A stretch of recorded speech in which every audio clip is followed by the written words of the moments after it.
സ്വാഗതം സുഹൃത്തുക്കളെ. ജീവിതത്തിൽ തോറ്റുകൊടുക്കാൻ മനസ്സിലാത്തവർക്കായി നമ്മുടെ സ്വപ്നങ്ങളിലേക്ക് ഒരുമിച്ച് നടക്കാൻ ഇതാ ഞാനുമുണ്ട് നിങ്ങളോടൊപ്പം. Welcome to my YouTube channel.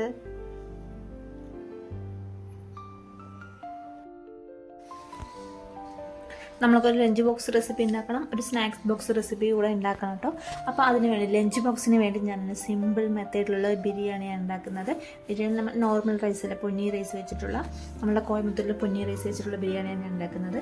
അപ്പോൾ കോളിഫ്ലവർ ഫ്രൈ ഒന്ന് ഉണ്ടാക്കുന്നത്, പിന്നെ ഒരു സാലഡ് കൂടെ ഞാൻ ഉണ്ടാക്കുന്നുണ്ട്. അതിനുവേണ്ടി നമ്മൾ ക്യാരറ്റ് ബീൻസ് മാത്രമേ ഞാൻ എടുത്തിട്ടുള്ളൂ. ക്യാരറ്റ് ബീൻസ് തക്കാളി പിന്നെ ഉള്ളി കൂടെ ഞാൻ എടുത്തിട്ടുണ്ട്. കോളിഫ്ലവർ ചെറുതായിട്ട് കട്ട് ചെയ്ത് കൊടുക്കണം. അപ്പോൾ വായോ നമുക്ക് കട്ട് ചെയ്തെടുക്കാം.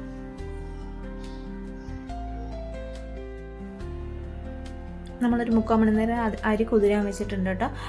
ആ സമയം മാത്രമേ എക്സ്ട്രാ ടൈം എന്ന് പറയാൻ പറ്റുള്ളൂ. ബാക്കി എല്ലാതും നമ്മൾ വേഗം തന്നെ ഉണ്ടാക്കിയെടുക്കാൻ പറ്റുന്ന റെസിപ്പി തന്നെയാണ്. അപ്പോൾ നമ്മളൊന്ന് എണീക്കാനൊന്ന് ലേറ്റായാലും നമ്മൾക്ക് വേഗം ഉണ്ടാക്കാൻ പറ്റുന്ന ഒരു ലഞ്ച് ബോക്സ് റെസിപ്പി തന്നെയാണ്. അപ്പോൾ ആരും സ്കിപ്പ് ചെയ്യാതെ ഫുള്ളായി കാണണേ. അപ്പോൾ നമ്മൾ വീട്ടിലോട്ട് പോവാം. നമ്മളെല്ലാ വെജിറ്റബിൾസും കട്ട് ചെയ്ത് വെച്ചിട്ടുണ്ട്. നമ്മൾ ഇനി കോളിഫ്ലവർ ഫ്രൈ ആണ് ഞാൻ ഉണ്ടാക്കുന്നത്. കോളിഫ്ലവർ ഫ്രൈയും ബിരിയാണിയാണ്, വെജിറ്റബിൾ ബിരിയാണിയും കൂടി ഉണ്ടാക്കുന്നത്. അപ്പോൾ കോളിഫ്ലവർ ഫ്രൈ ആക്കുന്നതിന് വേണ്ടിയിട്ട് കോളിഫ്ലവർ നന്നായി ചൂടുവെന്നിട്ട് വേവിച്ചെടുത്തതിന് ശേഷം ഞാൻ അതിലേക്ക് മുളക് പൊടി, മഞ്ഞൾപ്പൊടി, പിന്നെ ഞാൻ കോളിഫ്ലവർ ഗോബി മസാല കൂടി ഞാൻ അതിലേക്ക് ആഡ് ചെയ്ത് കൊടുക്കുന്നുണ്ട്. കുറച്ച് ഉപ്പ് കൂടിയിട്ട് നല്ലതുപോലെ മിക്സ് ആക്കി എടുത്തതിന് ശേഷം നല്ലതുപോലെ എല്ലാത്തിലേക്കും മുളകൊക്കെ പിടിച്ചതിന് ശേഷം ഞാൻ ദോശക്കല്ലിൽ വെച്ചിട്ടാണ് കേട്ടോ കോളിഫ്ലവർ വറുത്തെടുക്കുന്നത്. അപ്പോൾ നമ്മൾ കോളിഫ്ലവർ ഫ്ലെയിമെല്ലാം ഓണാക്കിയിട്ടുണ്ട്. കോളിഫ്ലവർ എല്ലാം അതിനകത്തോട്ടിട്ട് എണ്ണ ഒഴിച്ചതിന് ശേഷം നല്ലതുപോലെ ഫ്ലെയിം കമ്മിയാക്കി വെച്ചിട്ട് നല്ലതുപോലെ വേവിച്ചെടുക്കുക. പിന്നെ നമ്മൾ ബിരിയാണിയിലേക്ക് ഞാൻ പാൻ ചൂടായതിന് ശേഷം അതിലേക്ക് പട്ട, ഗ്രാമ്പു, ഏലക്ക, പിന്നെ ബേ ലീഫ് എല്ലാം കൂടി ഇത് താളിച്ചതിന് ശേഷം അതിലേക്ക് വലിയ ഉള്ളിയും, പിന്നെ ഞാൻ എരിവിന് പച്ചമുളക് ആഡ് ചെയ്യുന്നില്ല കേട്ടോ. പിന്നെ ക്യാരറ്റ് ബീൻസ് കട്ട് ചെയ്ത് വെച്ചതും കൂടെ നല്ലതുപോലെ മിക്സ് ആക്കിയതിന് ശേഷം നല്ലതുപോലെ വെന്ത് വന്നതിന് ശേഷം അതിലേക്ക് ഞാൻ ഇഞ്ചി വെളുത്തുള്ളി പേസ്റ്റ് കൂടെ ആഡ് ചെയ്ത് കൊടുത്തിട്ടുണ്ട്.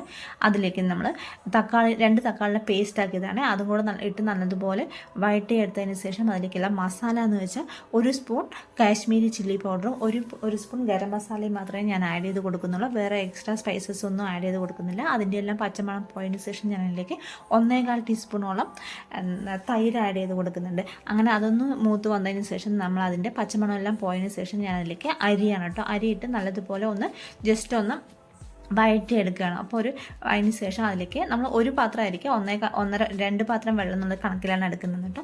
അപ്പോൾ ഞാൻ ചൂടുവെള്ളം തന്നെയാണ് എടുക്കുന്നത്. അപ്പോൾ ചൂടുവെള്ളം ഒഴിച്ചതിന് ശേഷം അതിലേക്ക് ഉപ്പ് കൂടിയിട്ട് നല്ലതുപോലെ നോക്കിയതിന് ശേഷം പുളിപ്പോ എരിവോ എല്ലാം നമുക്ക് കറക്റ്റായി ഉണ്ടോ എന്ന് നോക്കിയതിന് ശേഷം ഞാൻ അതിലേക്ക് കുറച്ചുകൂടെ ഉപ്പ് ആഡ് ചെയ്ത് കൊടുക്കുന്നുണ്ട്. അങ്ങനെ നമ്മളുടെ കുക്കർ അടച്ചു വെച്ചതിന് ശേഷം 3 വിസിലോളം ഞാൻ അടുപ്പിച്ച് വെക്കുന്നുണ്ട് കേട്ടോ.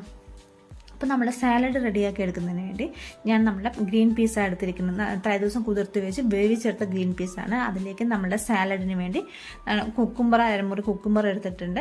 അതിലേക്ക് ഉള്ളി, പിന്നെ ക്യാരറ്റ്, ഗ്രേറ്റ് ചെയ്ത ക്യാരറ്റ്, ഒരു അരമുറിയോളം തക്കാളി കൂടെ ഞാൻ എടുത്തിട്ടുണ്ട്.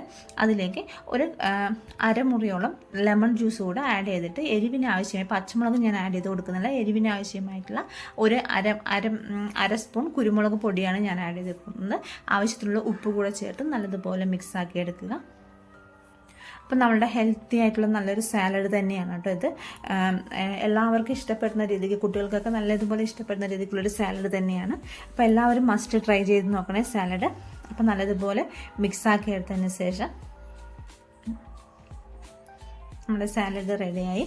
അപ്പോഴത്തേക്ക് നമ്മുടെ കുക്കർ വിസിലെല്ലാം പോയതിന് ശേഷം ഞാൻ എടുത്ത് നോക്കിയപ്പോൾ നല്ലതുപോലെ ഈ കൺസിസ്റ്റൻസിയിലാണിട്ടുള്ള നല്ല ടേസ്റ്റ് ഉണ്ട് കേട്ടോ.